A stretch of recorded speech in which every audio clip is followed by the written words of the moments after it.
Hello, welcome to Squishy Vision. I watched this episode this morning for breakfast, and then I promptly fell asleep the entire day. Alexa, volume zero. And then I forgot to do that. Then so now here. So there was a very engaging episode.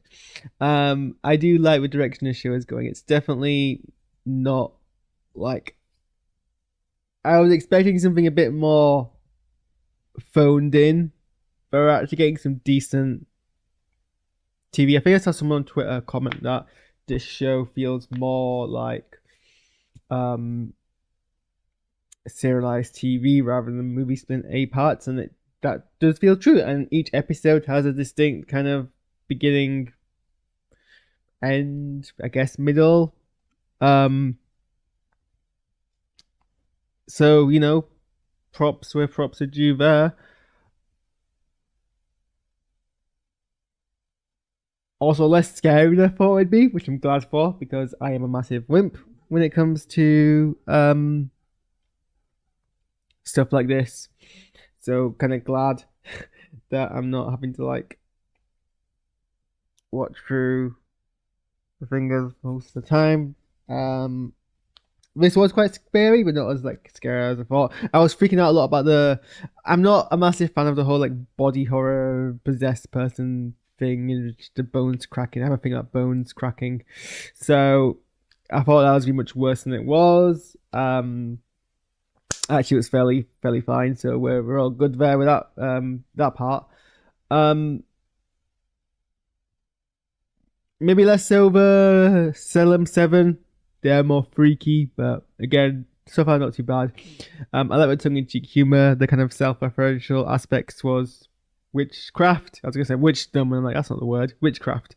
Um, for me, for a second, because I use a German word for witch's broom, like Hexenbraum, something like that. And I was like, what are they talking about? And then I googled it afterwards, and I'm like, okay, that's just German for. It's not clear why they call it Hexenbraum. I mean, I don't know if that's a thing, like that's a term that's like common because I've never heard it before. Um, but I do like the kind of the tongue-in-cheek thing. I mean, it is very.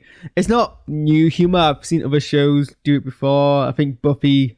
Um, it's very Buffy. That's what I like about it. The joke is very Buffy the Vampire Slayer. The whole like appropriation of witchcraft into like popular culture and like the holiday seasons and things like that. So the fact that like brooms are seen as this kind of whole like fad that's kind of put genuine witches off. I've just noticed that this like beard in this side still doesn't properly like it's still poking out. So for context, I went LARPing and I had prosthetics on my face here, and I couldn't be bothered peeling off gently, so I just kind of ripped it off my skin, and it kind of waxed my beard in this area here. Um, I expect it to grow back much sooner. It's been a few weeks, but whatever. That's not what you were here to hear about me talk about. I was just getting sidetracked. I just know it's still my OBS right now. So I do like that kind of. It's very Buffy humor. A lot of the humor here is very Buffy humor. And as someone who's a big fan of that postmodernism meta kind of self-referential and self-awareness, I'm a big sucker for that. So that I do enjoy that part of the show. Um, Reached the point of it being Agatha's trial much sooner than I thought. I thought they'd do the progression of obviously the potion witch first, then the blood witch. So presumably, I assumed that then they would do the other two witches, and then Agatha would be the fifth witch because that's kind of how progression works. But they brought Agatha early, and made her face her mum. And I think this is perhaps the weakest part of the show because this part felt very kind of like a lot of build up, and then it was very rushed. Agatha didn't really have much agency in what should have been her part compared to say the potion witch's trial, where it was reliant on her pulling herself together. Like her whole like thing was like, well, they won the day in the Push's trial because Agatha was basically like, stop being crap. You know you're better than this, even though I hate you. And that was like, and then out of like spite, she saved the day. She put herself together, and then she won. Last week's episode with the Blood Witch having to like overcome her family's curse. Then they brought forward Agatha's story. I guess because this isn't really Agatha's arc, and it was more for the rest of the coven to kind of reflect their feelings onto Agatha. So really, it wasn't really Agatha's trial. And I guess now that I've actually recontextualized that in my head, I'm less bothered by it. But my point I was going to lead to originally, which has very little agency in her own story here, and even like so her mum appeared, who like was a relatively throwaway character in WandaVision, but pivotal part of Agatha's backstory, reappears as a ghost to punish Agatha. And there wasn't like much kind of like back and forth between the two characters, and it was kind of like, well, I guess that's kind of the most efficient way to do it. Maybe it was just a bit too efficient. But there were some funny bits. Also, like, I'm blanking on her name, Catherine Hahn, the actress who plays Agatha. Spectacular impersonation job of Mrs. Hart's character. Like, that was really that was skillful. That was well done. That was clearly an actress who is able to kind of appropriate mannerisms and like reflect them very easily. That's not easy to do. I've had to do that a few times, like act as someone else's character. It's very hard to do. Very hard to like understand, because a lot of when you act, a lot of someone's put into the chat, and Castle Labs is terrible at like initiating on time. So it hasn't popped on the screen yet. But someone's put in the chat, "Who am I?" Well, that's who I am. It's here. This is me. You can see it on the screen. This is Lily. She's not meant to be here, but she just says, I don't know. It's a big question. Like, who are any of us? Who are you? Maybe if you look into yourselves and like realize who you are, you will then realize who everyone else is. You're new, what, to the world? Congratulations, happy birthday, I guess. Thank you. She's a menace. At any point, she will go on onto my computer and turn it off. Where was I with my review? I've lost track of where I was now. But it was definitely a twist and a relatively surprising twist, which is somewhat hard to do.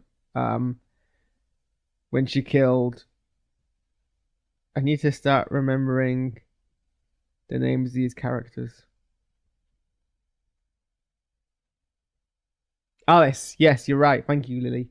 When Agatha killed Alice, by absorbing the powers, it's unclear. I think the actress again does a really good job.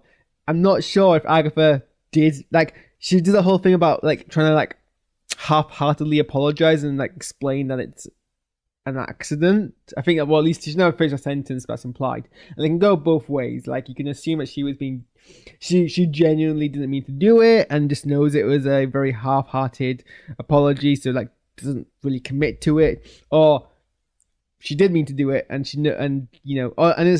so she's not able to actually apologize, or maybe it's a double bluff and she did mean to do it and she's trying to make it look like it was a half-hearted apology.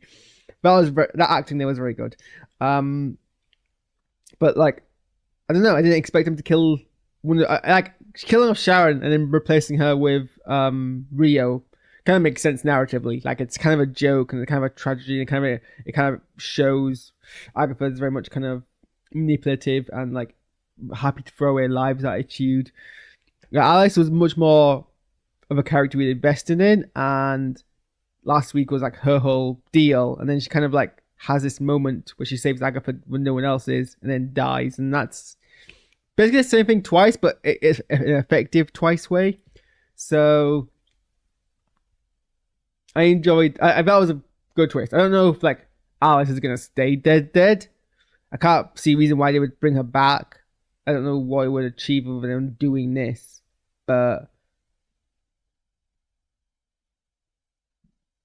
I was surprising. And then the reveal I don't know if it's a reveal. Everyone on the internet's acting as if like we've revealed the open secret that the teen is actually Wiccan.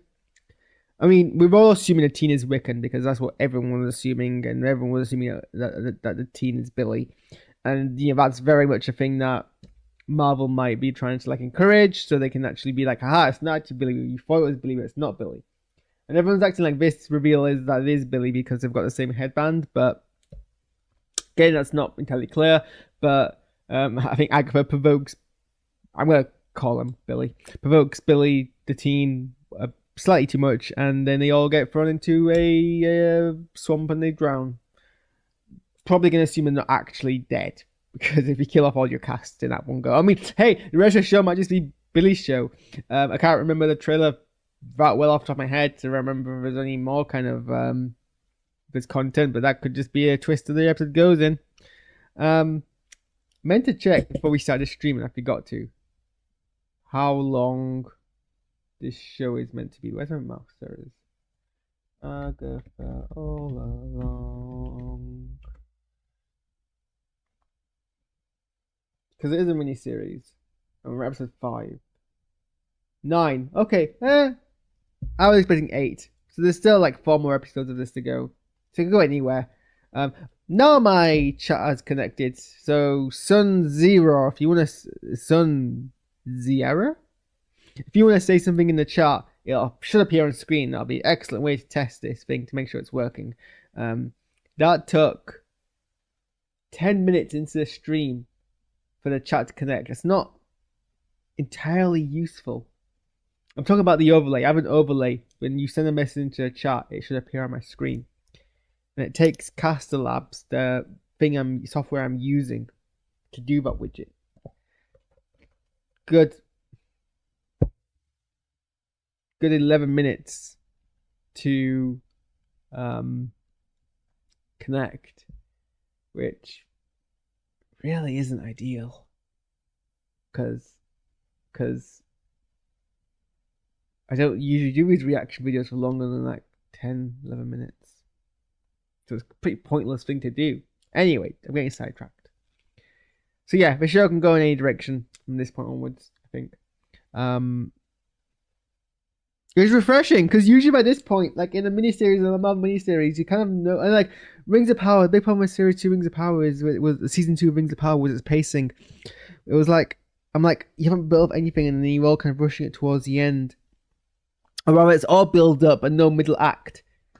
The pacing in the show actually seems to be working so much in its favor. I'm not entirely sure like how to feel about it. I'm kind of used now for some reason for the show to not be working well. But like it's just, like we're at a middle point and I'm not sure where we're gonna go. But hey, I mean, WandaVision was the same, and WandaVision somehow managed to like screw up on the landing at the end. So Agatha, WandaVision, following in the footsteps, might do the same thing. Okay, I am gonna go set up another stream to react to the the trailer for Lower Decks season 5. Then I want to try stress test my upload speed of my internet and see if I can use ATM multi-stream entirely to broadcast without using Restream, and then we can like kill off Restream. Although at least with Restream it doesn't take ages to connect to the YouTube chat. Why does it take so long to connect to the YouTube chat? I don't understand. Like, is it expecting me to be live before I open Caster Labs? Would that make it go faster? I doubt it. It's a long time. Maybe I should check it out. Anyway, I'm blabbering. Thanks for watching. See you in a few minutes.